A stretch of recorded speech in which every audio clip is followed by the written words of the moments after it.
Bonjour. Donc, je suis Olivier Klotz, président du MEDEF Alsace, et je vous souhaite la bienvenue et je tiens à remercier Valoris pour cette excellente initiative de poser la question des conséquences du Brexit sur nos entreprises. Merci Luc pour cette idée et nous avoir associés, sachant que le MEDEF national est très impliqué sur le sujet, en contact permanent avec le gouvernement français. Il est évident que l'Angleterre, enfin la Grande-Bretagne, est un gros partenaire économique de la France et un certain nombre d'entre nous sont impactés. Moi, je ne le suis pas. Ayant l'habitude de travailler avec des pays hors Union européenne, je m'adapterai dans la collaboration que j'aurai avec la Grande-Bretagne. Et ça, c'est mon problème personnel. Par contre, c'est sûr que ça va être compliqué. Je crois qu'ils n'ont toujours pas voté le vote sur le report de la date limite du 29 mars n'a pas encore donné de résultat, enfin, à moins, Luc, que tu aies des informations. Ils sont en train de réfléchir. Voilà, donc il y aura des impacts douaniers, il y aura des impacts administratifs, il y aura des impacts réglementaires, normatifs. Et Luc va pouvoir, avec les gens de la Chambre de commerce et d'industrie et probablement les experts de la douane, nous aider à voir ce qui risque de nous arriver. Voilà. Je rappellerai simplement que le MEDEF est une organisation patronale dont le rôle est de faire le droit du travail, que le MEDEF nomme des gens dans différentes organisations du type URSSAF, CARSAT, 1% formation, 1% logement, que nous gérons ces structures et que le MEDEF assure la promotion et la défense des entreprises et des entrepreneurs. Donc merci également à tous les adhérents du MEDEF qui sont présents aujourd'hui. Et je ne vous prendrai pas plus de temps.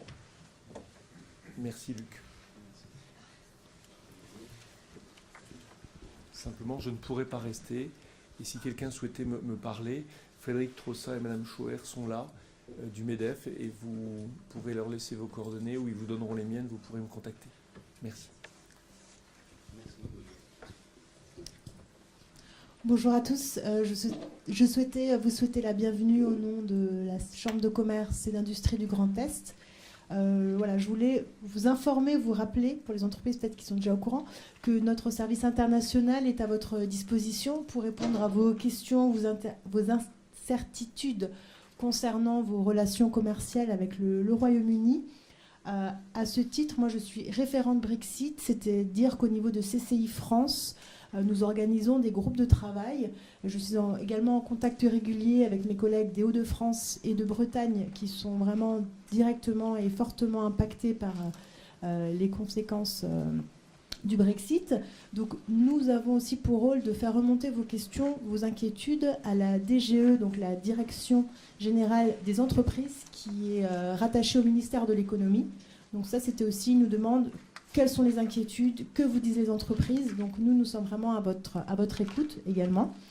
Voilà, puisque les entreprises du Grand Est, je ne veux pas rentrer dans trop de chiffres, c'était simplement pour vous dire que le Grand Est, je parle Grand Est, moi, effectivement, nous sommes un service régionalisé, travaille beaucoup avec le Royaume-Uni, a un excédent commercial donc, positif en termes de balance commerciale. Donc, troisième client après l'Allemagne et l'Italie, l'Italie vient tout juste de dépasser le Royaume-Uni, mais pour dire que voilà, il est dans le top 3 des échanges, un excédent commercial et voilà, des relations, plus effectivement pour 4 grands départements, dont le Bas-Rhin et le Haut-Rhin. Voilà ce que je voulais vous dire juste pour quelques chiffres. Et à ce titre, nous multiplions les réunions d'information avec le MEDEF, avec le cabinet Valoris et le service des douanes. Et nous avons prévu, certainement le 21 mai, un atelier douane uniquement, vraiment du sur-mesure, à voir en fonction du calendrier s'il y a une autre date à favoriser. Voilà, c'était pour vous dire que nous essayons d'être à votre service, à votre écoute. Voilà le message et je souhaitais m'arrêter là pour entrer dans le vif du sujet. Merci. Merci beaucoup Claudia. Donc bienvenue à tous. J'aimerais qu'on vous donne aujourd'hui des informations précises. Tout ce que l'on sait, c'est que les Britanniques ne veulent pas de l'accord qui leur a été proposé. Ils ne veulent pas sortir sans accord. Ils ne veulent pas rester. Donc, on sait ce qu'ils ne veulent pas, on a un petit peu de mal à savoir ce qu'ils veulent, et il nous reste 15 jours. Donc, les prochains jours vont être tout à fait intéressants, puisque chaque jour amène son flot de nouvelles informations, de nouveaux votes, parfois de nouvelles idées. Mais on en reparlera un petit peu, et notamment après au cocktail, puisque d'une certaine manière, vous verrez qu'il est difficile à ce stade de vraiment se projeter. Les spécialistes sont un petit peu hésitants. Les 3 hypothèses restent ouvertes. No deal, deal ou remain. Aujourd'hui, bon, le remain semble assez faible, mais ça reste assez ouvert, et comme on n'a pas énormément de temps, on ne va pas analyser tous ces aspects maintenant. On pourra le faire après, bien entendu, pendant le cocktail. Ce qu'on voudrait vous montrer maintenant, c'est, dans un premier temps, en guise d'introduction, finalement, qu'est-ce qu'on a fait ensemble avec les Britanniques depuis près d'un demi-siècle? Qu'est-ce que l'on va perdre avec le Brexit? Qu'est-ce que les Britanniques vont perdre? On parle souvent de la rupture, mais on ne dit pas assez ce que l'on a construit ensemble, et ça vaut le coup de revenir quelques minutes là-dessus. Et ensuite, on verra ce qu'il advient après le divorce, selon que nous aurons ou non un accord. Et nous verrons ensuite, donc avec M. Stingel de la direction des douanes, eh bien, les aspects essentiels que l'on risque de découvrir dès le 30 mars en cas de no deal, et un peu plus tard de toute manière en cas de deal. Et puis nous attaquerons donc le crash test personnel. Nous vous proposons donc à chacun de survoler les différents domaines dans lesquels le Brexit impactera les entreprises, pour voir, dans l'hypothèse où vous seriez touché, de quelle manière il conviendra d'agir. Voilà. Donc, qu'avons-nous construit avec le Royaume-Uni depuis un demi-siècle? Un bref rappel historique. Le premier qui a une idée d'une Europe unie et d'États fédéraux de l'Europe, c'était Churchill en 1944, puis il a répété ça en 1946. Mais bien évidemment, pour lui, il n'était pas question d'associer le Royaume-Uni. Et effectivement, quand on a commencé à construire la communauté économique du charbon de l'acier dans les années 50, puis la communauté économique européenne en 1957, l'objectif essentiel était de rapprocher la France et l'Allemagne, et se sont ajoutés donc les pays du Benelux ainsi que l'Italie. Pendant ce temps-là, nos amis anglais, que faisaient-ils? Ils créaient, eux, une zone de libre-échange hors les 6 pays du marché commun. Donc on avait un certain nombre d'États, la Suisse, le Danemark, la Norvège, l'Autriche, le Portugal, qui avaient comme objectif de créer une zone de libre-échange. Donc eux ne voulaient pas de marché commun, ils ne voulaient pas d'approfondissement progressif, ils étaient très clairs. Ça n'a pas très très bien marché, et donc en 1963, le Royaume-Uni demande à rejoindre ce qui était le marché commun alors. Là vous avez un extrait de ce que nous a dit le général de Gaulle, qui a posé son veto, et il a dit: la Grande-Bretagne a posé sa candidature, elle l'a faite après s'être naguère refusé à participer à la communauté qu'on était en train de bâtir, et puis ensuite après avoir créé une zone de libre-échange avec 6 autres États, et puis enfin, après avoir fait quelques pressions sur les 6 pour empêcher que ne commence réellement l'application du marché commun. Enfin, l'Angleterre a demandé à son tour à y entrer, mais suivant ses propres conditions. Nous sommes en 1963, lorsque le général de Gaulle nous dit cela. 1967, deuxième veto de la France, le général de Gaulle indique qu'il faudrait d'abord une transformation radicale d'un point de vue politique et économique du Royaume-Uni. Vous connaissez la suite, le général de Gaulle a quitté le pouvoir et Pompidou, lui, n'a pas donné son veto. Alors les grandes lignes, ce qui s'est passé, 51-57, la communauté économique européenne, on les fusionne en 65, on crée un marché intérieur en 87, le traité de Maastricht, la notion de citoyenneté européenne en 92, l'espace économique européen en 94, l'espace Schengen démarre en 95, et puis au fil des années, on a de plus en plus de membres qui rejoignent ce qui était le marché commun et ce qui est devenu l'Union européenne. Donc, vous voyez là d'abord les 6, et puis les 3 qui sont en vert clair, Royaume-Uni, Irlande, Danemark, et peu à peu, les pays proches se sont ajoutés, et grand apport en 2004, 10 pays qui viennent d'Europe de l'Est après la chute du mur. Et puis on a continué en 2007, Roumanie, Bulgarie, 2013, Croatie. Actuellement, on a 5 candidats, l'Albanie, la Macédoine, Monténégro, Turquie et Bosnie-Herzégovine et Serbie. Voilà donc le cadre. Qu'est-ce qu'on a créé ensemble? Avant tout, 4 libertés fondamentales. La liberté de libre circulation des produits, des personnes, des services et des capitaux. C'est vraiment ça qui est à la base de la création du marché commun. Donc la libre circulation des produits, ça veut dire que nous n'avons plus de droits de douane à l'intérieur de l'Union européenne et nous avons les mêmes droits de douane sur nos frontières communes. Et nous n'avons pas de restrictions équivalentes à des droits de douane qui seraient des restrictions quantitatives. Ensuite, on a la libre circulation des personnes. Dans un premier temps, c'était la libre circulation des travailleurs uniquement. Et lorsqu'on a créé l'Union européenne, on l'a étendue à la libre circulation des citoyens européens, même s'ils n'ont pas de travail. Traité de Maastricht, donc.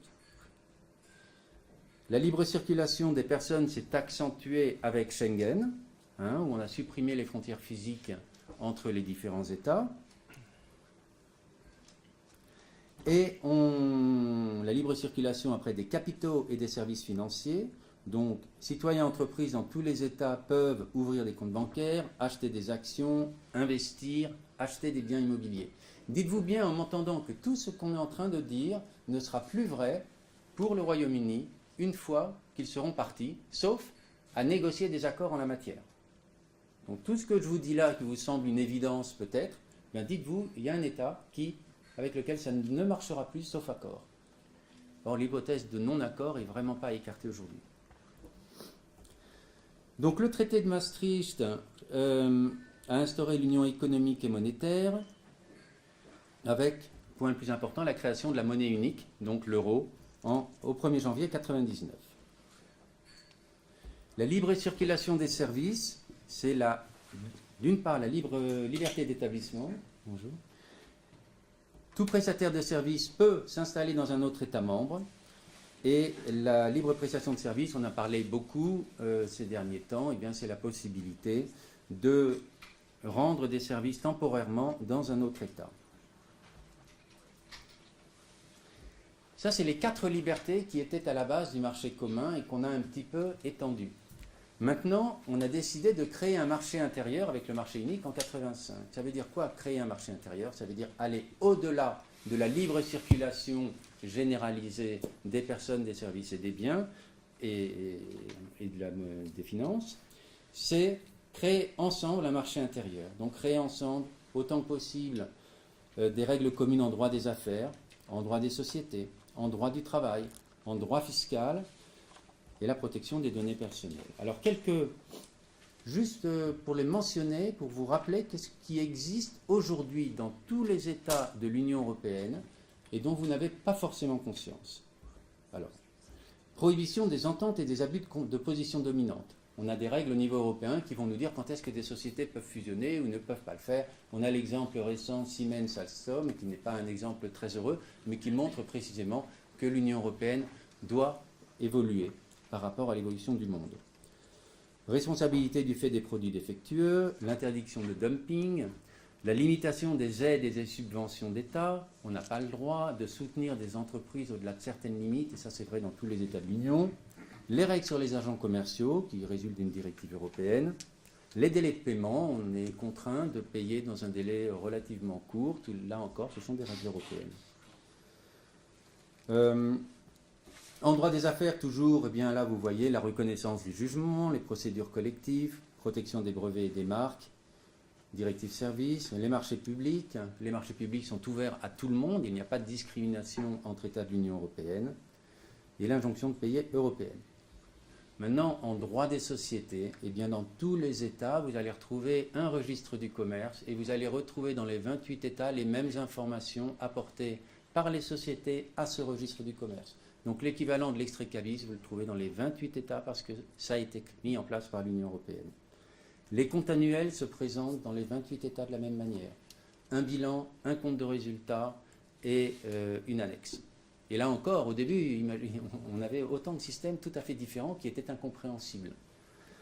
Et vous avez les règles, si vous fusionnez des sociétés, vous les fusionnez selon les mêmes procédures dans les 28 États. Donc les comptes consolidés sont présentés de la même manière. Dans tous les États, vous avez une SARL unipersonnelle qui suit un modèle qui a été communiqué par l'Union européenne et que donc vous retrouvez partout aujourd'hui. Dans tous les États, un dirigeant de société engage sa société sans limite. C'est le principe aussi posé par l'Union européenne. Donc vous avez une réelle sécurité juridique. Vous savez que les dirigeants engagent leur société. Alors qu'avant, ce n'était pas forcément le cas. Notamment au Royaume-Uni, un dirigeant n'engageait la société que s'il était dans le cadre de son objet social, alors qu'aujourd'hui, dans l'Europe, il l'engage même au-delà, sauf à ce que le co-contractant soit au courant que l'on dépasse l'objet social et que ce n'est pas permis. Voilà donc ce qu'on fait en droit du travail aussi. On a beaucoup harmonisé, à savoir que dans tous les États, vous êtes obligé d'avoir un contrat de travail écrit, que l'essentiel du contenu du contrat de travail se retrouve partout. Je ne vais pas le lister ici, mais sachez qu'un contrat de travail s'écrit à peu près de la même manière dans tous les États européens. Et puis là, voilà, je regarde. Je passe sur les autres qui sont écrits. Vous verrez dans la présentation qui sera bien entendu à votre disposition. Les éléments essentiels du contrat de travail, donc on l'a vu, mais vous avez aussi le comité d'entreprise européen, vous avez le principe d'égalité homme-femme, la charte communautaire des droits sociaux fondamentaux des travailleurs. Et puis vous avez la mobilité internationale. C'est bien de prévoir que l'on peut librement circuler d'un État à un autre, ce n'est faisable que si on met en place un certain nombre de règles sur la sécurité sociale, sur les droits à la protection maladie, protection retraite, etc. Et nous avons un règlement européen extrêmement précis qui permet, dans tous les cas de figure, d'assurer qu'une personne ne paye des droits de sécurité sociale que dans un État et pas dans l'autre. Et voilà, donc un règlement européen très très important en la matière. Règlement sur la loi applicable et sur les principes de détachement des salariés. En fiscal, même topo. En fiscal, on a des règles qui s'appliquent dans tous les États. Donc rappelez-vous, tout ça, le Royaume-Uni, a priori, ça ne marchera plus. On a une directive fiscale en fusion pour lutter contre les doubles impositions. Quand on n'est pas d'accord entre administration fiscale, vous savez, chaque administration fiscale veut le plus d'impôts possible. Et dans le cadre des conventions bilatérales, on s'assure de donner le droit d'imposer à un État plutôt qu'à un autre. Encore faut-il interpréter de la même manière, ce qui souvent n'est pas le cas. Dans ce cas, il y a une procédure d'arbitrage qui permet de trouver une solution dans un délai déterminé. Et là encore, ça n'existera sans doute plus avec le Royaume-Uni.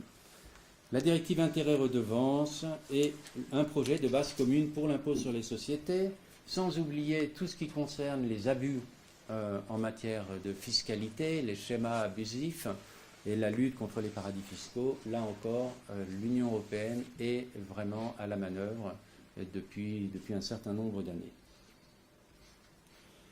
Donc, la TVA, bien sûr, la TVA a été mise en place par l'Union européenne, selon le modèle à l'origine français. Donc on a différentes directives. On a harmonisé aussi le système de remboursement à l'international. Si vous payez de la TVA dans un autre État et que vous êtes un assujetti, vous avez droit à un remboursement. Là encore, tout a été mis en place par l'Union européenne.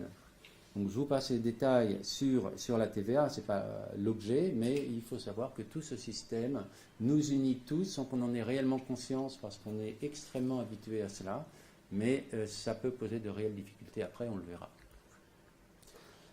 Les données personnelles, on s'est rendu compte qu'il fallait vraiment se méfier d'Internet, de l'usage qui pouvait être fait par nos données par les grands du numérique.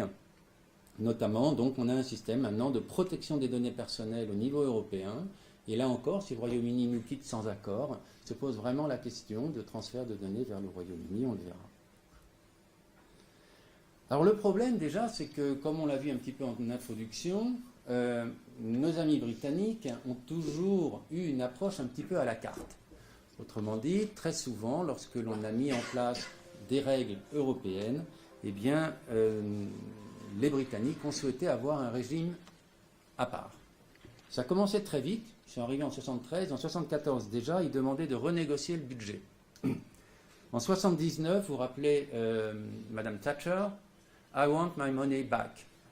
Donc le principe fondamental de solidarité entre les régions qui existaient dans l'Union européenne était remis en cause de manière brutale par cette notion « je veux récupérer autant d'argent que je donne ».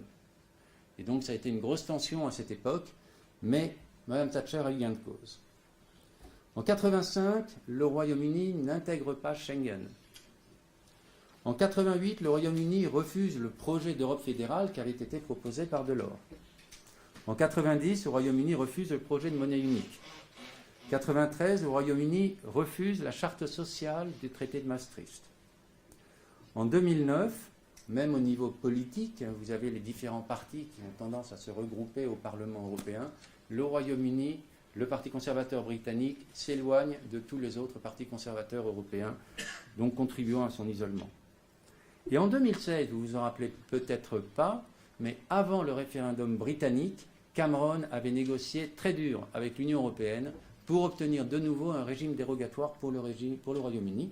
Régime qu'il a obtenu, et sans aller dans le détail, il y a un point qui attire l'attention, c'est que le Royaume-Uni était explicitement dispensé à l'avenir de l'obligation de former avec les autres pays européens une union toujours plus étroite. Or, c'était un des piliers de l'Union européenne, et même le Royaume-Uni, en restant dans l'Union européenne, eh bien, était dispensé d'approfondir sa relation avec les autres États. Donc tout ça, malgré tout, ça n'a pas été suffisant, puisque le Brexit a été voté à 51,9%. Puis on a eu 17 mois de négociations. Et ce qui s'est passé probablement, c'est que pendant ces 17 mois, l'Union européenne est restée extrêmement unie. Et c'est qu'au fil de ces années, finalement, avec son régime systématiquement un petit peu à part, le Royaume-Uni a laissé des solidarités se créer auxquelles il ne participait pas. Et donc, il s'est trouvé aujourd'hui relativement marginalisé face à une Europe qui était unie parce qu'elle avait créé la monnaie unique, elle avait créé l'espace Schengen, etc. Enfin, tous les points, la charte sociale, autant de réalités auxquelles ne participait pas le Royaume-Uni et s'est trouvé un petit peu marginalisé. Ce qui fait qu'après 17 mois de négociations, il n'y a pas eu de rupture du front des 27 avec le Royaume-Uni et on a ce fameux accord. Alors que contient ce fameux accord ? C'est ça qui est intéressant, on parle toujours de cet accord comme si en réalité tout était bouclé avec cet accord. La réalité est bien autre. C'est que cet accord ne règle que quelques questions fondamentales, comme combien doit payer le Royaume-Uni du fait de la rupture, et compte tenu du fait qu'il a participé à énormément de choses, qu'il a pris énormément d'engagements. La facture qui à l'origine était évaluée entre 60 et 100 milliards a été finalement réduite à 40 à 45 milliards dans le cadre de cet accord. On a décidé également que les citoyens européens pourraient rester, s'ils étaient à la fin de la période de transition, dans un État depuis au moins 5 ans. On a considéré que la Cour de justice pourrait garder sa compétence jusqu'à la fin de la période de transition. Et puis important, cette fameuse histoire, alors qu'on appelle le backstop, mais c'est très simple, la problématique avec l'Irlande, c'est que si le Royaume-Uni se sépare sans accord, eh bien on se retrouve naturellement avec une frontière entre le nord et le sud de l'Irlande. Ce qui est totalement inenvisageable politiquement. La solution est de dire, écoutez, il nous faut un filet de sécurité. On va bien sûr négocier des accords commerciaux avec vous, mais si on ne trouve pas d'accord, eh bien le filet de sécurité, c'est de rester dans une union douanière. On ne peut pas imaginer que vous, Royaume-Uni, ayez des accords avec d'autres pays dans le monde auxquels l'Union européenne ne participe pas, que tous les biens arrivent au Royaume-Uni et transitent via l'Irlande vers l'Union européenne. Donc ça, c'est pas possible. Donc on leur a dit, écoutez, on cherchera un accord, mais si tant qu'on ne trouve pas d'accord, on est obligé de garder cette union douanière. C'est ça, le filet de sécurité dont on parle et qui pose de tels problèmes, puisque pour les Britanniques, ils pensent que si l'Europe est de mauvaise foi, eh bien, ils vont être contraints de rester dans cette union douanière. Voilà. Donc, aujourd'hui, qu'est-ce qu'on peut dire ? On peut dire qu'il y a 2 voies essentielles qui sont ouvertes. Le départ avec accord ou le départ, sans accord, le hard Brexit. Si on part avec un accord, du 30 mars jusqu'au 31 décembre 2021, en principe, il faut rajouter, parce qu'on a bien vu là toutes ces demandes de report, on peut imaginer qu'on aura encore des demandes de report et que ça va nous amener à 22 ou 23. On aura plein de choses à négocier avec les Britanniques pour savoir effectivement comment on va évoluer par la suite. Quels accords commerciaux, quels accords douaniers, etc. Donc, le soft Brexit signifie qu'on entre dans une longue période de négociation avec nos amis britanniques et pendant cette période, les choses restent inchangées. C'est-à-dire que les Anglais ne sont plus, les Britanniques ne font plus partie des instances de l'Union européenne, ils ne participent plus aux décisions, aux directives, aux règlements et à tout ce qui est législation. En revanche, ils l'appliquent. Ils l'appliquent sans limite jusqu'au 31 décembre 2020. Et le 1er janvier 2021, on entre dans l'accord qui aura été négocié avec eux. Donc, dans l'hypothèse du soft Brexit, finalement, on a un petit peu de temps pour se retourner. Le problème, c'est que c'est dans 15 jours et qu'on n'est pas du tout sûr d'aller dans cette direction. Ce qui se passera ensuite, tout ce qu'on a créé ensemble en termes de libre circulation devra être renégocié, mais tout ce qui a été créé ensemble en matière de marché unique, l'harmonisation de nos droits, ça va rester dans un premier temps. Mais après, on va évoluer différemment. Chacun va reprendre sa liberté, sa souveraineté législative, et évoluer potentiellement différemment, ou alors décider de continuer à évoluer de la même manière. C'est tout à fait ouvert à ce niveau-là. Voilà. Le hard Brexit, on va y arriver maintenant. Les 4 libertés disparaissent. Et rien ne va plus parce qu'on ne sait pas trop ce qui va se passer. Mais d'après les études qui peuvent être faites par notamment l'analyse Odo-BHF, qui est une étude assez approfondie qui a été faite, l'idée que le Royaume-Uni pourrait perdre 5% de PIB, l'Union européenne, selon les pays, entre 1,5 et 1%, avec une spécificité irlandaise qui perdrait 4%. La Bourse de Londres pourrait perdre 6%. Le Royaume-Uni donc aura des droits de douane avec les 27 pays. Donc les droits de douane, c'est 3 à 5%, mais c'est très variable. Et là, j'ai eu 63% pour le beurre, 50% pour le lait. Ça va quand même faire des impacts assez importants. Tous les accords commerciaux signés par l'Union européenne ne s'appliqueront plus pour le Royaume-Uni. Et on s'attend donc à une contraction du volume d'échange dans des proportions qui, selon les études qui ont été faites, sont estimées à 25%, peut-être plus, bon après peut-être moins. Les chaînes de production pourraient être congestionnées avec des pénuries à la clé, et on va le voir avec notamment la douane et toutes les formalités auxquelles on sera confronté, donc la circulation sera plus compliquée. Et puis tout ça pourrait générer un coût qui est estimé de 2 à 4 fois plus important que le choc tarifaire. Autrement dit, les droits de douane ne seraient que la moitié ou le quart du coût effectif du fait de toutes les contraintes qui vont se surajouter. Et alors les secteurs les plus exposés, c'est automobile, donc Peugeot notamment, l'aéronautique, on l'a vu, d'ailleurs le président d'Airbus a été très clair là-dessus, les compagnies aériennes, les banques, et donc il est recommandé de ne pas prendre de position à l'achat de sociétés cotées qui seraient exposées au Brexit, la technologie, l'industrie, secteur sensible, hôtellerie, tour opérateur, ressources humaines. Pour le reste, l'impact semblerait être relativement limité. Voilà, donc les problèmes après sur les normes, les homologations, chute de la demande intérieure, dislocation de la chaîne d'approvisionnement. Toujours est-il qu'à ce stade, les conséquences sont relativement lourdes. On ne sait pas comment les choses vont évoluer. Depuis hier, juste pour en dire un mot avant de passer au crash test, nous avons l'impression que la position actuellement est la suivante. C'est que Theresa May voudrait, elle, faire adopter son traité. Elle l'a proposé 2 fois. L'Union européenne a clairement dit qu'elle n'accepterait un report de délai que s'il y avait une réelle proposition. Donc la proposition actuelle de Theresa May est la suivante. Je repropose mon texte la semaine prochaine, le 20 mars, à la Chambre des communes, pour la 3e fois. Si la Chambre de communes, qui l'a quand même refusé à 67% avant-hier, l'accepte, je demande un délai de 2 mois jusqu'au 22 mai pour, oui à peu près, quoi, je demande un délai de 2-3 mois pour nous donner le temps de mettre en place la législation. Si le 20 mars, le texte n'est pas accepté, je demanderai à l'Union européenne un délai beaucoup plus long pour nous permettre de rediscuter d'un accord et dans ce cadre-là, nous ferons élire des députés britanniques au Parlement européen. Voilà sa position. Je pense que dans la semaine qui vient, toute l'économie britannique va monter au créneau pour leur dire que ça suffit et il est temps de sonner la fin de la récré et de signer ce document parce qu'il n'y a pas réellement d'alternative.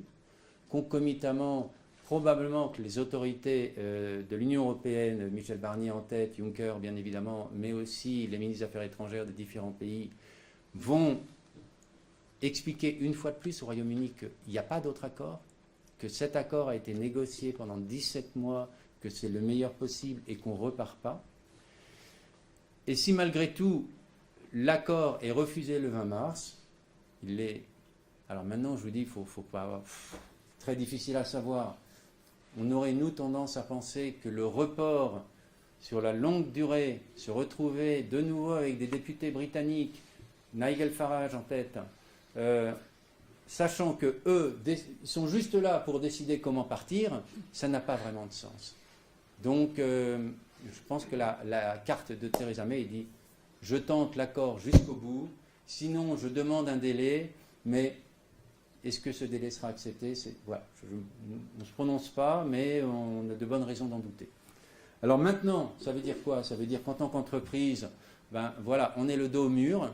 Il faut s'attendre à ce que le 30 mars, effectivement, on ait un Brexit sans accord. Que se passe-t-il? Comment anticiper et comment se préparer?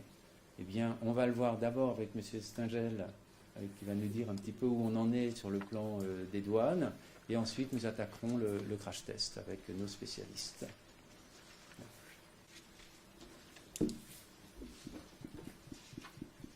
Bon. Bonjour à tous, ou enfin ceux que je n'ai pas pu saluer individuellement. Donc Daniel Stangel, je suis à la direction des douanes, chef du pôle action économique. À ce titre, je suis également référent pour le Brexit. Donc on s'intéresse forcément à cette question en tant qu'administration des douanes, non pas depuis avant-hier ou il y a quelques jours, depuis également presque 18 mois, voire plus. Je tiens à dire d'entrée. On évolue, on adapte notre discours, puisque nous en avons fait mettre avec également la Chambre de commerce au mois de novembre, bien sûr, on adapte notre discours, on évolue. Et je n'ai pas encore toutes les réponses. Par contre, j'en ai quelques-unes qui vont peut-être vous rassurer dans certains domaines. Et je vais également être franc avec vous, vous dire, voilà, dans quel domaine nous n'avons pas encore obtenu d'informations, puisque nous sommes également tributaires d'un vote à la fois au niveau européen. Tous nos textes sont d'inspiration communautaire. La législation douanière est à 95% ou 96% d'inspiration communautaire. Donc, mais également, depuis peu, et depuis maintenant, depuis la notion du Brexit, on est tributaire de ce qui se décide au Royaume-Uni. Voilà, puisque là, aucun texte n'a été voté officiellement ni approuvé. Vous le disiez de façon très juste, il y a un document qui fait presque 600 pages, qui n'a pas encore été validé ni approuvé. Il est peut-être très bon, il y a des aspects douaniers également, mais pour nous, il est difficile d'en parler, il n'est pas officiel, il n'est pas ratifié. Alors, il faut se préparer. Là, je m'adresse à vous en tant que chef d'entreprise ou service douane d'une entreprise ou professionnel du dédouanement, puisque là, je vois que j'en connais certains, et pas tout le monde, mais beaucoup. Et là, le maître mot, plutôt, c'est anticiper. On est à J-15, ça a été dit, mais nous avons démarché beaucoup d'entreprises. Nous estimons qu'il y en a entre 1250 et 1350 dans le Bas-Rhin déjà. Dans le Grand Est, vous êtes plusieurs milliers à être concernés. N'attendez pas, même si l'échéance devait être poussée, posez-vous les bonnes questions. Mais je pense que beaucoup l'ont déjà fait, mais pas tous, ça j'en suis certain aussi. Nous avons beaucoup de retours. Nous avons fait également un publipostage à l'attention des 600, pour être précis, 603 entreprises qui n'ont jamais fait de formalité douanière, qui ne sont pas connues de l'administration des douanes Et malgré tout, on a réussi à vous cibler, à vous contacter, à trouver vos coordonnées et surtout à vous solliciter. Pourquoi? Parce que demain, vous allez devoir faire des formalités douanières, c'est-à-dire faire une déclaration en douane. Alors certains font pour l'instant, selon le chiffre d'affaires annuel, il y a un seuil de 460 000 €. Vous faites une déclaration d'échange de biens que nous appelons DEB, mais ce n'est pas du tout une déclaration en douane. Une déclaration en douane comprend des notions beaucoup plus complexes, basées sur 3 notions de base: espèce, l'espèce des marchandises, la valeur des marchandises et surtout l'origine des marchandises. Je ne vous ferai pas un cours aujourd'hui, ce n'est pas le but, hein. Là, nous pourrons nous retrouver prochainement quand vous voulez. Également, on fait des actions communes et conjointes avec la Chambre de commerce. Là, n'hésitez pas à nous contacter si vous souhaitez vous lancer dans le dédouanement. Ou alors, vous pouvez faire appel à un professionnel du dédouanement. Mais dans les deux cas, je tiens à dire une chose, vous êtes toujours responsable des données. L'entreprise est elle-même responsable des données qu'elle mettra en œuvre pour construire sa déclaration en douane et pour faire son opération de dédouanement. Ce que je veux dire, il y a beaucoup d'éléments qui sont également donnés côté britannique. Enfin, ils ne sont que diffusés au compte-gouttes, j'allais dire. Peut-être ça vous intéresse parce que à la fois vous êtes peut-être exportateur vers le Royaume-Uni, donc il y a une sortie de l'Union européenne, mais aussi une entrée dans le Royaume-Uni qu'il faut gérer en cas de no deal. Hein. On a vu les différents scénarios, soit il y a no deal, soit il y a deal. Je prendrai le scénario du no deal pour l'instant. Celui-ci, ça veut dire, ça a été dit, c'est le tarif extérieur commun, mais ce que vous devez savoir et à quoi vous devez vous préparer, c'est la sortie de l'Union européenne, mais également une déclaration peut-être d'entrée dans le Royaume-Uni. Et inversement, voilà, selon que vous soyez acheteur, vendeur ou les deux aujourd'hui, mais vous allez devenir importateur et exportateur. Voilà, ça sera tout simplement pour certains, enfin pour nous, comme si on commerce avec la Chine, la Russie, les États-Unis, le Canada, un vrai pays tiers, avec toutes ces déclarations à remplir, également toute la politique du commerce extérieur. Hein. C'est-à-dire, si vous avez une marchandise classique, c'est bon, c'est une marchandise liée à des contrôles sanitaires, phytosanitaires, matériel de guerre, circulation plus restreinte, là, on peut vous conseiller, parce qu'il y a des formalités supplémentaires. Il n'y a pas qu'une simple déclaration de douane à construire et à émettre. Donc, ce qu'on ne sait pas trop, le Royaume-Uni, que va-t-il faire en matière de déclaration? Le code des douanes de l'Union européenne existe. Est-ce qu'ils ne l'appliqueront plus? Est-ce que ce sera le code du Commonwealth ou un nouveau code qu'il faut construire en 2 temps, 3 mouvements? Ça, je n'y crois pas. Merci. Par contre, alors pourquoi je parle de tout ça, des formalités? Les uns me dire, mais oui, il y aura des contraintes. Et en plus, il y a une contrainte géographique. Il y a un tunnel transmanche qui existe. C'est une contrainte bien géographique entre la France et le Royaume-Uni. Elle n'existe pas avec les autres États membres. L'Allemagne ne l'a pas. Hein. Les exportations se font par les ports de Hambourg ou ailleurs. Les Pays-Bas ne l'ont pas. La France doit gérer cette contrainte physique et trouver une solution. La France ne l'a pas construit tout seul. Il y a l'Organisation mondiale des douanes qui a également de très bonnes idées. Et je vais vous livrer un peu ce qui va se faire. En fait, on parle beaucoup, vous avez entendu parler de mes flux vont être bloqués. On donne même parfois des temps de référence de blocage. C'est vrai.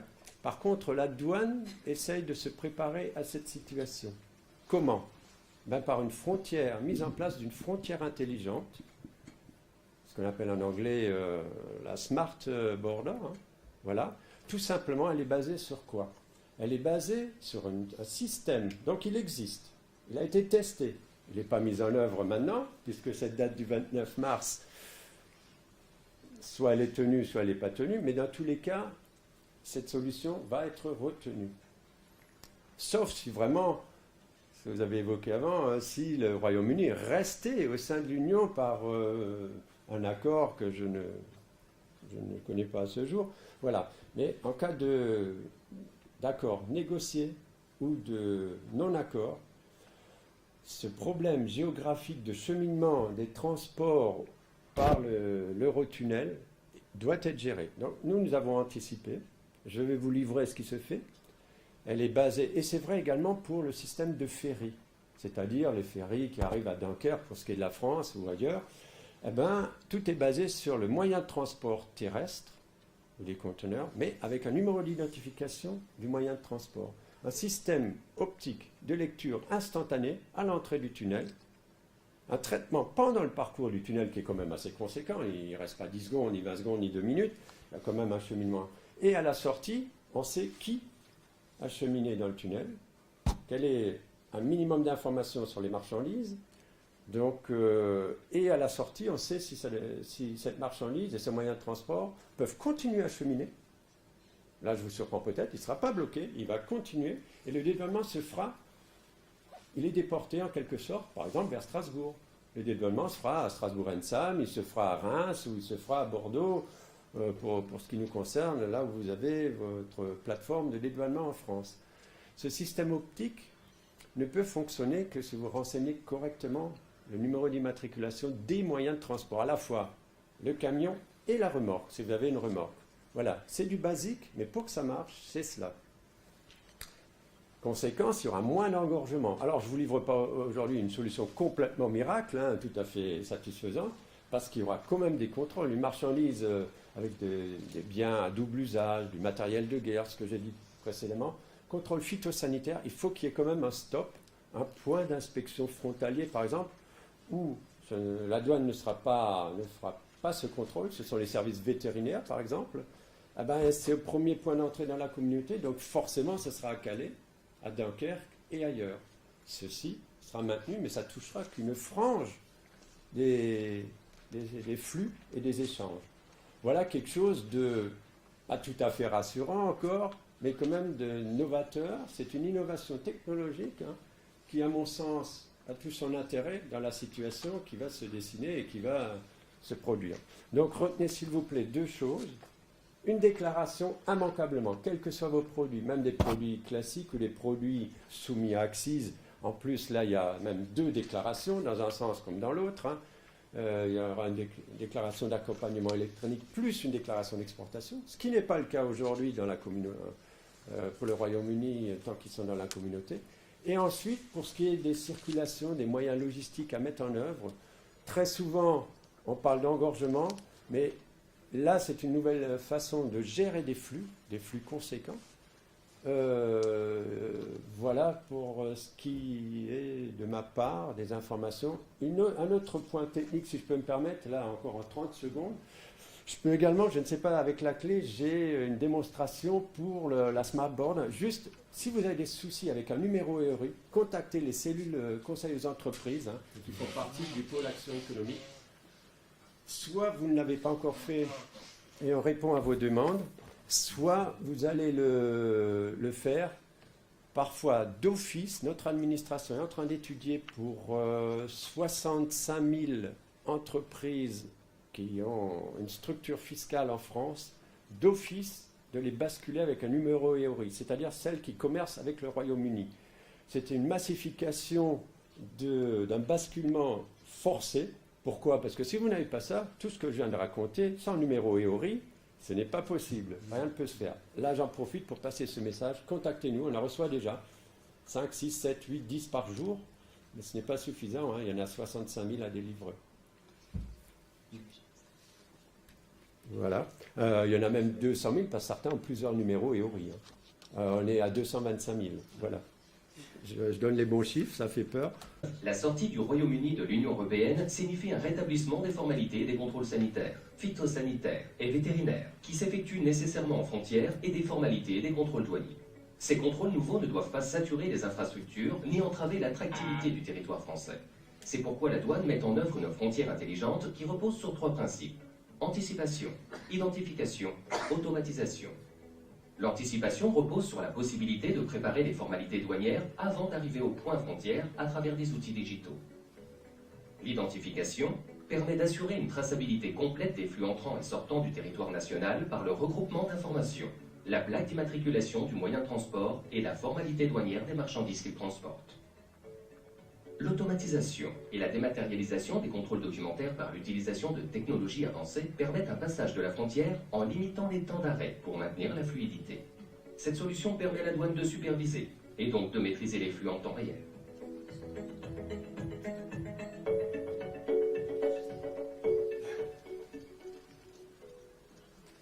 Merci.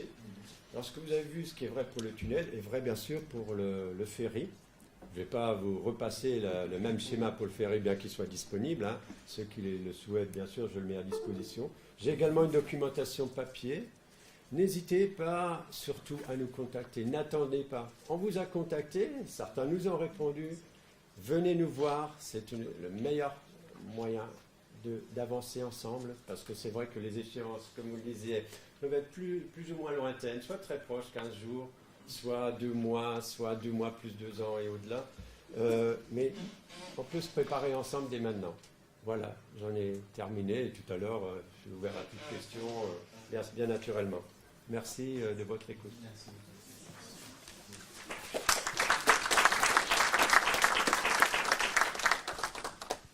Donc je vous propose d'accueillir nos spécialistes, donc Laurence Berruteau qui est avocate chez Valoris, spécialisée en TVA douane.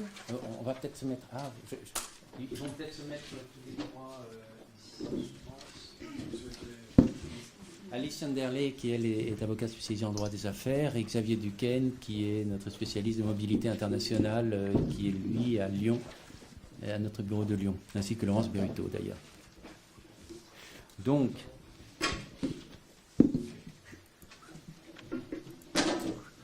on vous a remis un petit document et l'idée est de descendre ensemble le long de ce document, mais je vais passer la parole d'abord à Laurence. Qui prend la parole d'abord ? Oui, à Laurence Berruteau.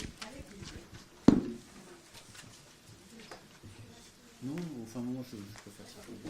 Donc, l'idée du crash test, c'est de voir un petit peu plus en détail quelles sont les différentes opérations, dans quelle mesure vous allez être affecté par un hard Brexit. Je dirais que ces questions seront également valables en cas d'un soft Brexit, parce que c'est simplement une question de quand et de comment. Mais en tout état de cause, si vous êtes concerné par ces opérations, vous aurez à un moment donné effectivement à vous poser ces questions-là. Donc on a différents aspects qui vont être traités. Je vais vous parler de la chaîne logistique. Et puis ensuite, Alice vous parlera des impacts sur les contrats commerciaux et sur le RGPD, la propriété intellectuelle. Ensuite, Xavier Duquesne vous parlera des aspects mobilité des salariés et également certains autres impacts.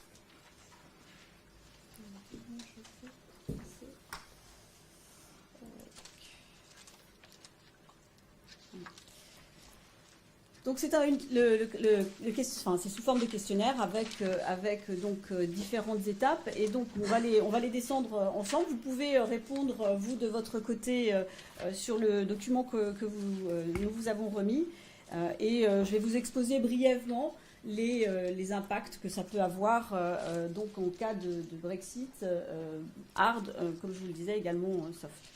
Donc la première question, c'est est-ce que vous effectuez des livraisons de biens ? Si vous en effectuez vers le Royaume-Uni, si vous en effectuez ce qui était jusqu'à présent des livraisons intracommunautaires va devenir, comme on l'a vu, des exportations vers le Royaume-Uni, donc avec des problématiques douanières, comme on l'a bien évidemment indiqué, et donc avec un traitement TVA qui est différent, avec donc des documents douaniers qui vont désormais servir de justificatif fiscal pour l'exonération de TVA, les formalités douanières qui vont devoir être mises en place, et puis toutes les autorisations, licences et autres documents douaniers dont M. Stingel vient de parler. Ensuite, si vous êtes, je dirais, du côté de l'achat, si vous achetez des biens au Royaume-Uni, là, vous êtes importateur, vous devenez importateur. Tout ce qui était auparavant des acquisitions intracommunautaires d'un point de vue TVA va devenir donc une importation avec des formalités douanières à effectuer.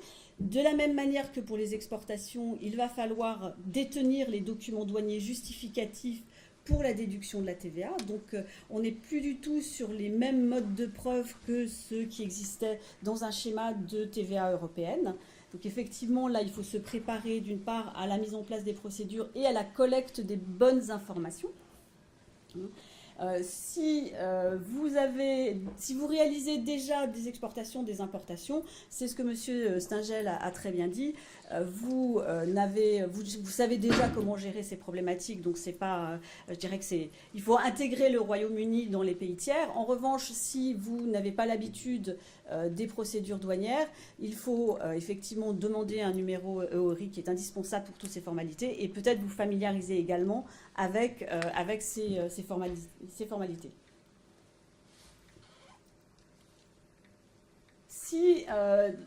Une autre situation dans laquelle vous allez pouvoir être impacté, c'est si vous effectuez ou faites effectuer des travaux au Royaume-Uni. Dans ce cas-là, ça peut être par exemple tout ce qui est sous-traitance de la transformation au Royaume-Uni. Vous envoyez de la matière première au Royaume-Uni, elle est transformée et elle revient en France, par exemple. Dans ces situations-là, il en existe d'autres bien évidemment, si vous transférez de la matière première, vous transférez des marchandises qui, jusqu'à présent, c'était des flux qui étaient gérés d'un point de vue TVA avec des simplifications qui ont été mises en place au niveau de la directive. Ces simplifications, elles vont tomber. Et donc, on va se retrouver avec des passages en douane de tout ce qui est matière, à la fois les matières qui partent de France et qui vont vers le Royaume-Uni, donc un passage en douane des matières premières, et le retour du produit fini qui va également être soumis à des procédures douanières, donc avec des problèmes de valeur, avec éventuellement réfléchir à des régimes douaniers qui peuvent permettre de limiter l'impact de ces coûts de douane qui vont exister. Toujours est-il que ces flux qui sont relativement neutres à l'heure actuelle en matière de TVA vont être complètement infectés par les passages en douane. Et donc là, il faut vraiment se préparer à ces changements. Ensuite, si vous effectuez des ventes à distance, des ventes via les plateformes digitales, donc tout ce qui est e-commerce, également, il existe actuellement un régime particulier qu'on appelle les ventes à distance, qui est basé sur un mécanisme de seuil. Si vous dépassez un certain seuil au Royaume-Uni, qui est actuellement de 70 000 livres sterling, si vous avez atteint ce seuil, vous devez facturer la TVA britannique. Et si ce n'est pas le cas, vous facturez actuellement la TVA française. Ça, ce régime-là, il tombe complètement, puisqu'on devient à nouveau sur des relations pays tiers, et donc passage en douane, sortie, donc exportation, importation du côté britannique. Qu'est-ce qui se passe? Qui fait l'importation? Quels sont les coûts? Toute la chaîne va être impactée. Et la question de savoir si vous avez toujours besoin d'une immatriculation à la TVA va se poser, puisque là, si vous avez dépassé ce seuil de 70 000 pounds, vous n'avez peut-être plus besoin d'avoir cette immatriculation si vous êtes dans un régime import-export et que vous ne souhaitez pas être l'importateur, par exemple. Donc la question suivante sur êtes-vous immatriculé déjà au Royaume-Uni? Eh bien, si vous l'êtes déjà, vous devez quand même revoir l'intégralité des opérations qui sont concernées par cette immatriculation, de telle sorte afin de savoir si ces opérations nécessitent toujours une immatriculation. Si vous pouvez, compte tenu des mécanismes douaniers, éviter cette immatriculation pour mettre en place des régimes douaniers particuliers qui font que vous n'avez pas besoin d'être immatriculé à la TVA au Royaume-Uni. Donc il y a un certain nombre, il y a vraiment une réflexion, une identification des flux en relation avec cette immatriculation qui doit être faite pour voir si celle-ci est toujours nécessaire et doit être maintenue. Ensuite, la question qui concerne le remboursement de la TVA britannique. Si vous supportez de la TVA actuellement vous obtenez le remboursement via le portail électronique qui se trouve au niveau du portail de l'administration fiscale française, et vous faites votre demande de remboursement via ce portail. Ce système-là ne fonctionnera plus à partir du 30 mars si on est en cas de hard Brexit. Donc à ce moment-là, il va falloir passer sur la procédure tiers, qui est une procédure là, qui n'est pas du tout dématérialisée, qui est une procédure papier, donc avec les originaux des factures, le formulaire, etc., avec un délai qui est plus court que celui qui préexiste. Et surtout, ce qu'il faut avoir en tête, c'est qu'en cas de hard Brexit, il faut que les demandes de 2018 soient déposées via le portail avant le 29 mars. Sinon, il faudra passer via la procédure papier. Donc vous avez encore la possibilité de récupérer la TVA que vous avez supportée en 2018 via le portail électronique, à condition de déposer vos demandes avant le 29 mars, dans l'hypothèse d'un hard Brexit. Si c'était prolongé, ça serait toujours ouvert jusqu'au 30 décembre 2020.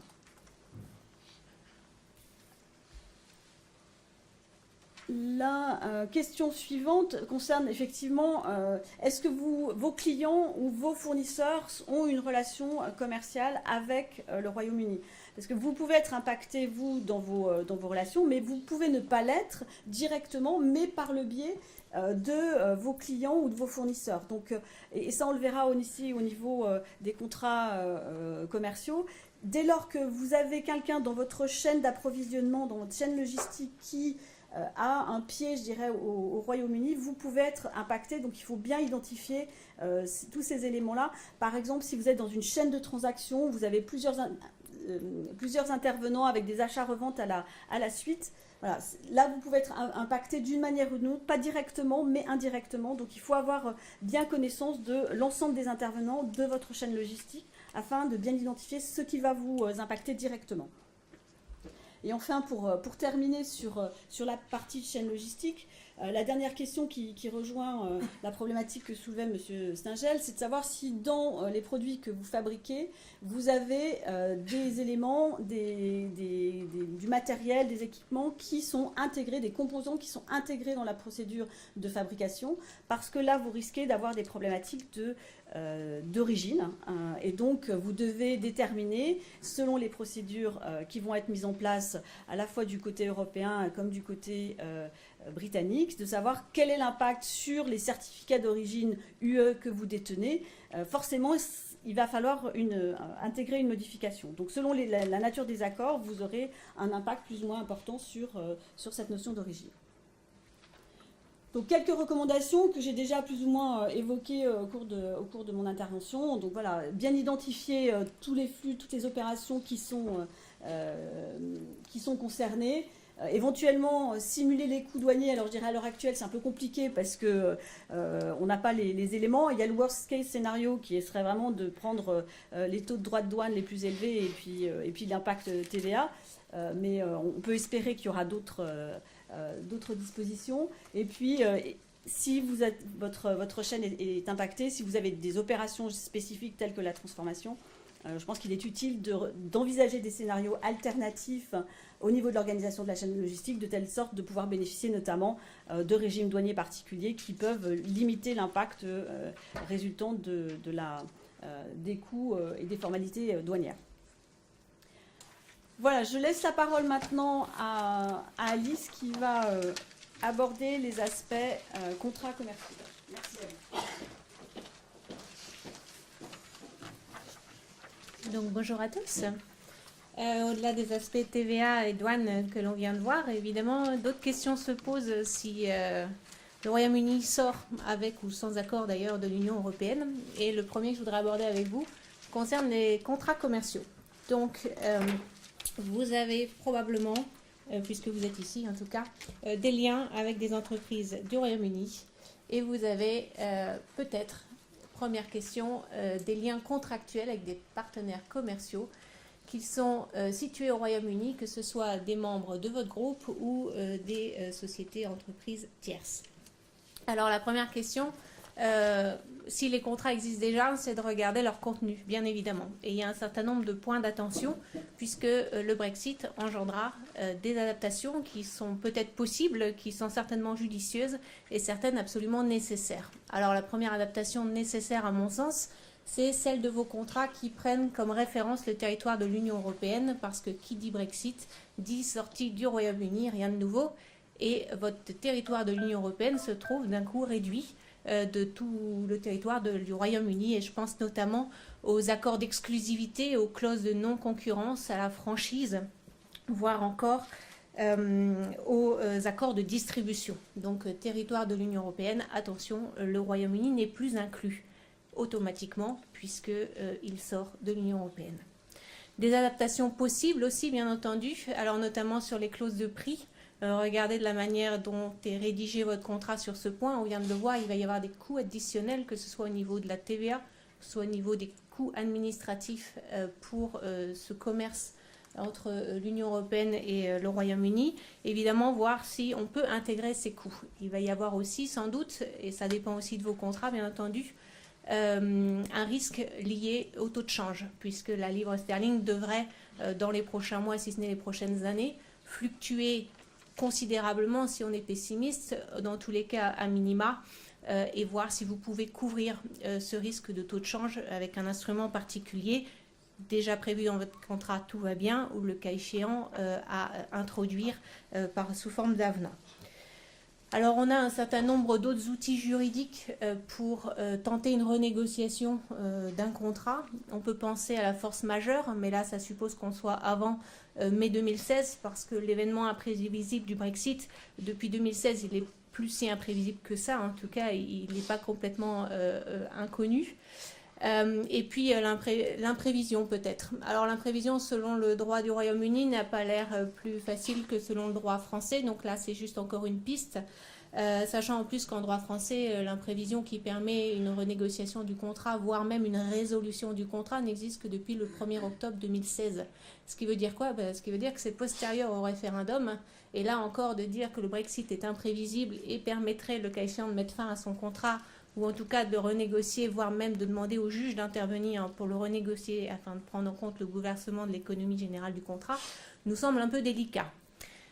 Encore un point peut-être d'attention, c'est sur ce qu'on appelle les MAC clauses qui permettent aussi de renégocier le contrat dans le cas d'un événement politique, financier, juridique majeur défavorable qui surviendrait.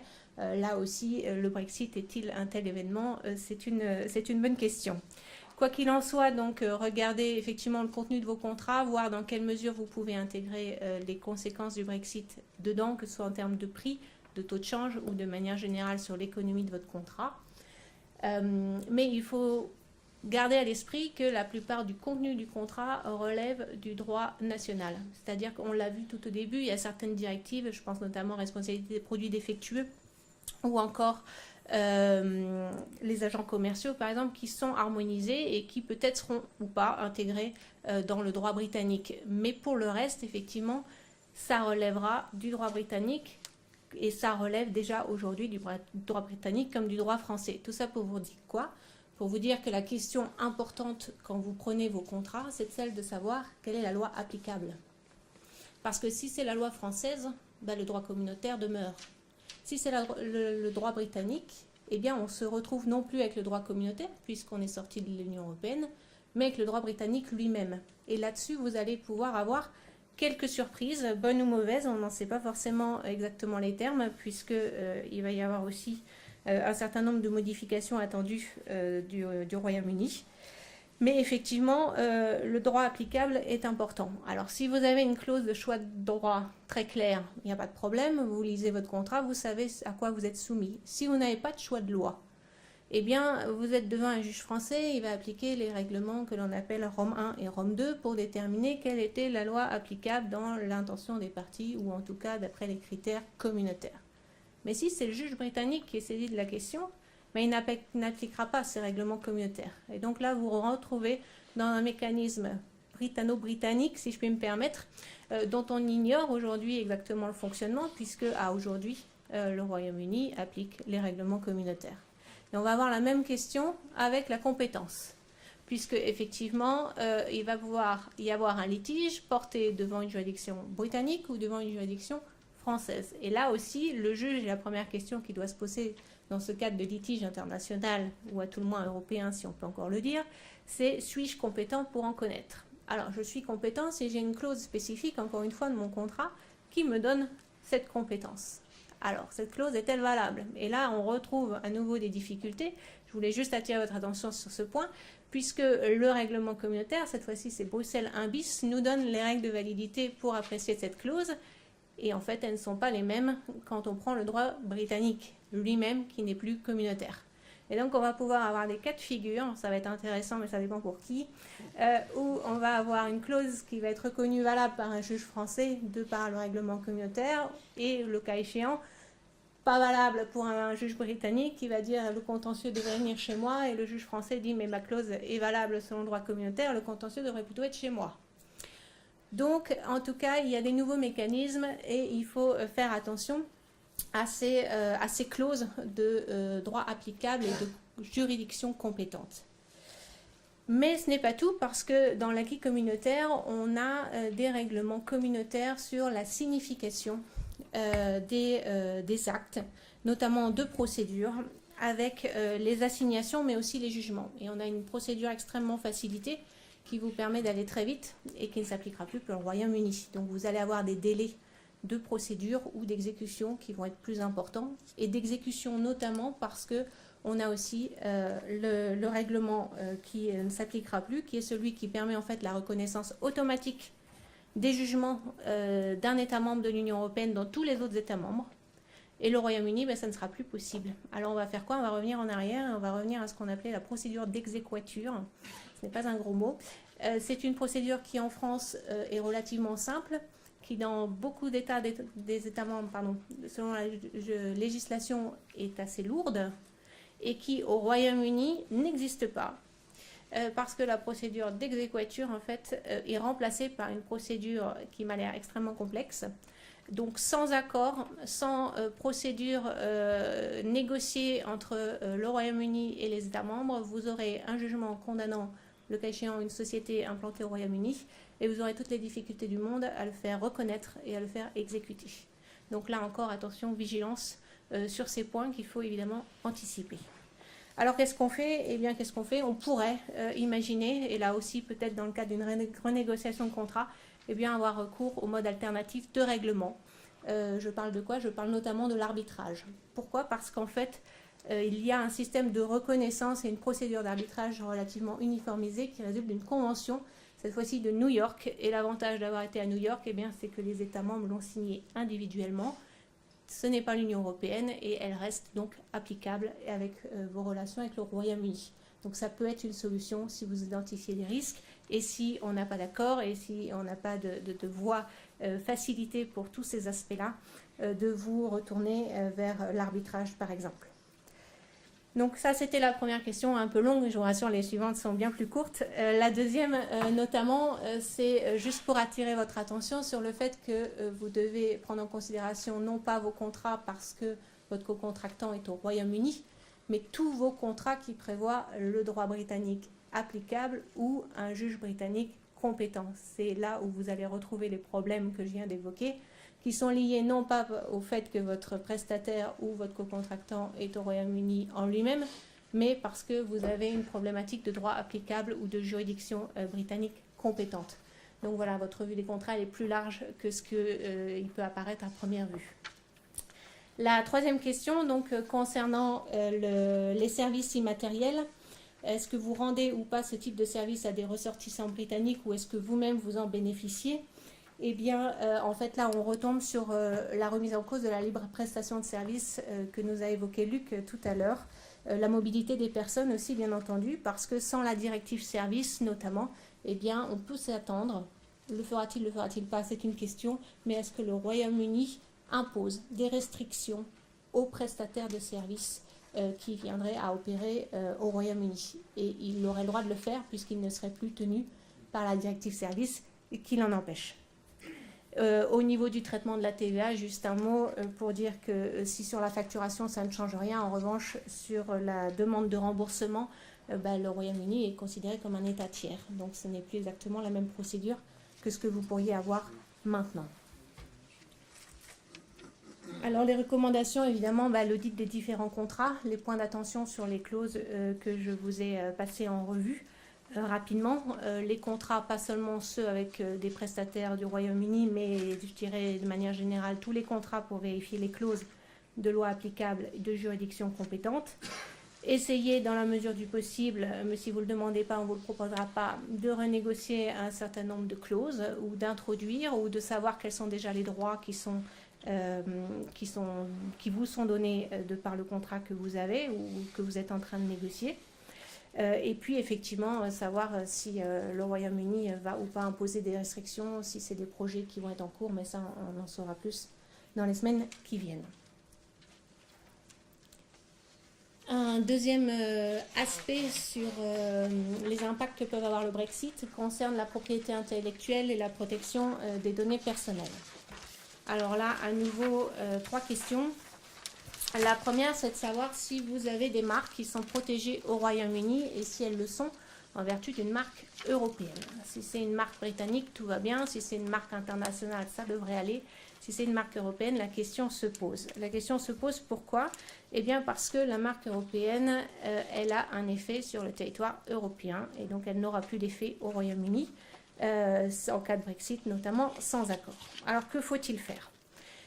Le premier conseil, ça serait de savoir si vous avez déposé antérieurement une marque nationale au Royaume-Uni. Même si vous ne l'avez pas renouvelée, vous avez l'antériorité et donc il faut vous dépêcher de la renouveler, de sorte à ce que votre marque européenne qui serait intervenue après votre dépôt de marque nationale eh bien, reprenne vigueur et vous voilà à nouveau protégé sur ce territoire.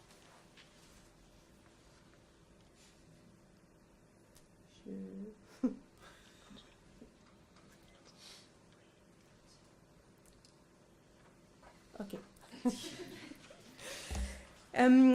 Au niveau des marques européennes, pour l'instant, on n'a pas d'autre information que le point de savoir qu'effectivement, elles ne seront plus valables sur le territoire européen. Ce que l'on espère, en fait, c'est un système de transformation dans le sens où les marques européennes sur le Royaume-Uni se transformeraient automatiquement, ou en tout cas à moindre formalité, moindre coût, en des marques nationales.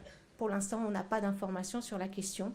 Et donc, le conseil serait effectivement d'enregistrer la marque que vous avez aujourd'hui européenne sur le Royaume-Uni en tant que marque nationale, pour autant que vous ne l'ayez pas fait antérieurement au dépôt de votre marque européenne. À ce moment-là, vous auriez juste à la renouveler.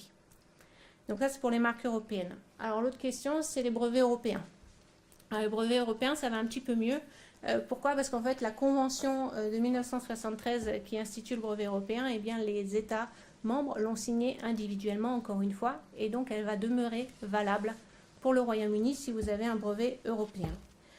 Néanmoins, l'inconvénient, je dirais, de ce système de brevet européen, c'est qu'il vous faut vous assurer dans chacun des États membres que le brevet est valable et vous devez le maintenir en vigueur. Donc ça vous donne une certaine charge de travail en termes de suivi et de coût. Et là, l'Union européenne a réfléchi, je dirais, a anticipé et a voulu améliorer le point en instaurant ou en lançant 2 grands projets qui devraient aboutir incessamment sous peu. Et la question pour laquelle je les aborde aujourd'hui, c'est de savoir est-ce que le Royaume-Uni va continuer d'y participer ou pas. C'est quoi ? Eh bien, en fait, c'est le projet de brevet unitaire et c'est la juridiction unifiée du brevet. Alors, c'est 2 choses qui ne sont pas encore en vigueur, elles sont en cours de ratification. Le Royaume-Uni a ratifié ces instruments, mais ne serait pas tenu de les mettre en vigueur et de les appliquer, puisqu'il va sortir, sauf accord évidemment. L'intérêt de ce brevet unitaire, c'est quoi ? C'est quand vous avez un brevet européen, mais ça vous permet d'éviter justement ces validités de brevets dans chacun des États et le maintien en vigueur dans chacun des États, puisque vous demanderiez à l'Office européen une protection uniforme sur tout le territoire de l'Union européenne. Il va falloir surveiller si le Royaume-Uni va accorder cette protection uniforme également sur son territoire, quand bien même il va sortir. Et la juridiction unifiée du brevet, c'est la même problématique. Ça permettrait d'avoir une cour internationale avec une jurisprudence harmonisée qui se prononcerait sur les affaires de contrefaçon, de validité des brevets, etc. Et on peut l'espérer, le Royaume-Uni y adhère et l'applique et reconnaît cette jurisprudence. À défaut de quoi, eh bien, vous aurez un brevet qui sera reconnu par cette juridiction et qu'il va vous falloir à nouveau faire reconnaître ou valider au Royaume-Uni, donc avec une procédure supplémentaire, des coûts supplémentaires. Dernière question concernant donc le RGPD dont on a entendu beaucoup parler. le règlement général sur la protection des données de 2016 qui est entré en vigueur donc fin mai 2018, le 25, eh bien le Royaume-Uni sort de l'Union européenne, il va être considéré comme un État tiers. Alors un État tiers, quand on lui transfère des données, on doit s'assurer d'un certain niveau de protection et de garantie qui soit donné. Sauf si, et c'est ce que l'on espère, et on l'estime probable, la Commission européenne rend une décision d'adéquation. C'est-à-dire qu'elle va considérer que le Royaume-Uni, de par son système, offre les garanties suffisantes.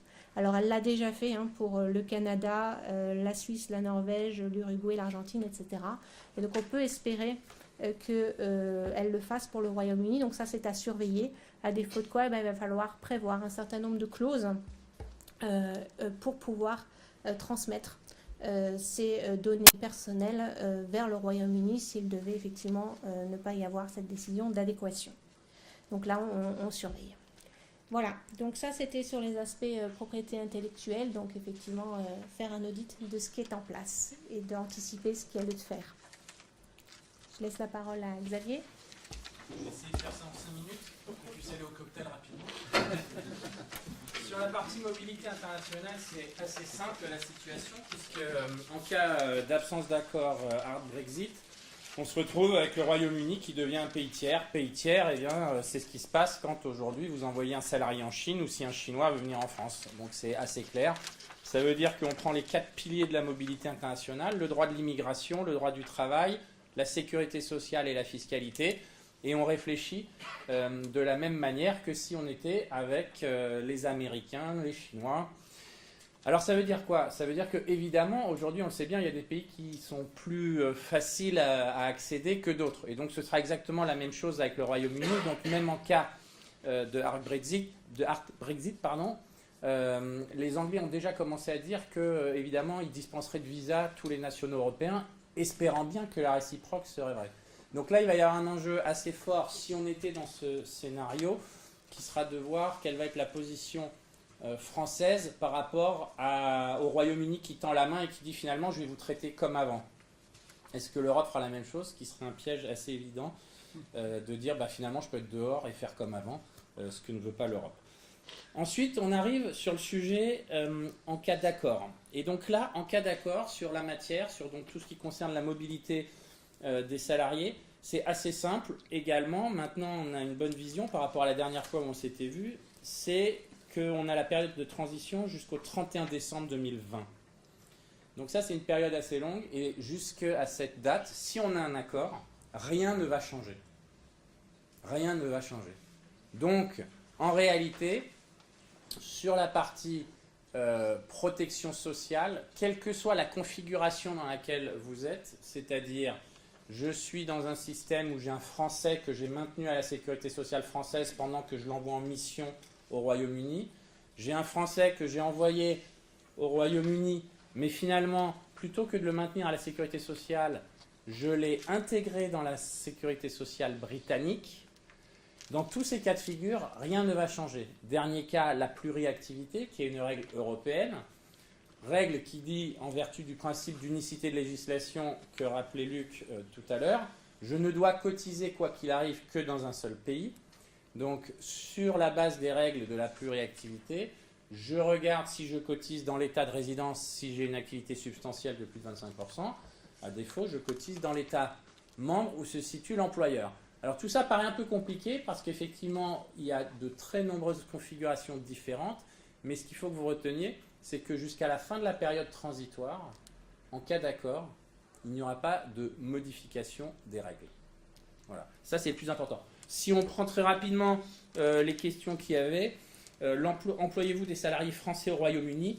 Eh bien donc les règles actuelles en cas d'accord s'appliquent jusqu'à la fin de la période transitoire, donc vous regardez toujours le certificat de détachement, et vous regardez les dates de validité, et donc vous pourrez même, pendant la période transitoire, faire renouveler les certificats de détachement. Si on est en situation où votre salarié français devait, à la fin de la période transitoire, être intégré dans la sécurité sociale anglaise, vous aurez toujours la possibilité, à ce moment-là, de prendre en France le système dit des expatriés. Peut-être que vous avez déjà entendu parler du système de la Caisse des Français de l'étranger. Sachez qu'il existe en France un système parallèles à la sécurité sociale française. Donc ça, ce sont des systèmes qui pourront, mais on parle de la fin de la période de transition, donc on parle du 1er janvier 2021. D'ici là, on aura certainement une vision définitive de ce qui va se passer en cas de situation de pluriactivité sur ce sujet-là. Dans les autres questions qui vous intéressaient, la question 2, rien ne change non plus jusqu'au 31 décembre 2020, donc toujours vérifier dans ce cas-là les dates de validité. Si vous recevez des Anglais en France, c'est pareil. Donc d'une manière générale, on va dire, il faut se préparer en suivant plus l'actualité. Alors il y a un sujet qui est important, qui est le sujet sur la règle des 5 années pour les Français qui résident en Angleterre. Donc les Britanniques, dans la perspective effectivement d'une sortie, ça c'est très clair, ont décidé de créer 2 nouveaux statuts migratoires, le statut qui est appelé du pre-settled et le statut settled. Donc tous ceux qui ont au moins 5 années de résidence continue au Royaume-Uni peuvent demander le statut settled et donc pourront continuer à vivre tout à fait normalement sans aucun document particulier, alors, sauf avoir le document du statut settled. Et ensuite, c'est une période d'acquisition. Donc pendant la période qui commence pour 5 années, on a le statut pre-settled. Donc si je suis français, que je vais aujourd'hui m'établir au Royaume-Uni, je serai en statut pre-settled et au bout de 5 ans, je passerai en statut settled. Voilà. Je pense qu'on va en rester là. Sachez juste que sur le sujet de la mobilité en fiscalité, contrairement à la protection sociale où on a un règlement communautaire, en matière de fiscalité personnelle, l'impôt sur le revenu, ce sont des conventions bilatérales, on l'avait déjà dit la dernière fois. Donc ça ne va pas changer, puisque c'est un accord conclu entre la France et le Royaume-Uni. Donc les règles de détermination de la résidence fiscale et les règles d'imposition de la rémunération ne changent pas. Donc seuls sont impactés le pilier droit au séjour immigration et droit de la protection sociale, et on a vu dans une moindre mesure sur d'autres sujets la question du droit du travail.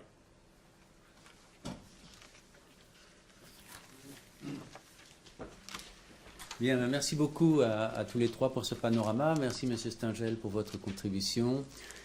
Comme vous le voyez, il y a un certain nombre de points qui devront être envisagés. En gros, de 2 choses l'une. Soit on a un accord et on n'a plus trop à s'inquiéter de ce qui va se passer jusqu'à fin 2020, voire 2021, 22, 23, 24, selon la prolongation auquel nous ferons face. Hypothèse 2, nous sommes en hard Brexit, donc tout démarre le 30, mais la vie ne s'arrête pas là. On va entrer bien évidemment dans une zone de turbulence et à partir de là, il faudra bien d'une manière ou d'une autre renégocier un certain nombre de choses. Et là, il faudra se tenir au plus près de l'actualité. Donc en ce qui nous concerne, nous sommes en contact permanent avec nos partenaires britanniques, un cabinet Stephen Bolton qui se trouve à Londres, qui ont mis en place un Brexit Group, et ce qui nous permet de savoir au jour le jour comment les choses évoluent de leur point de vue.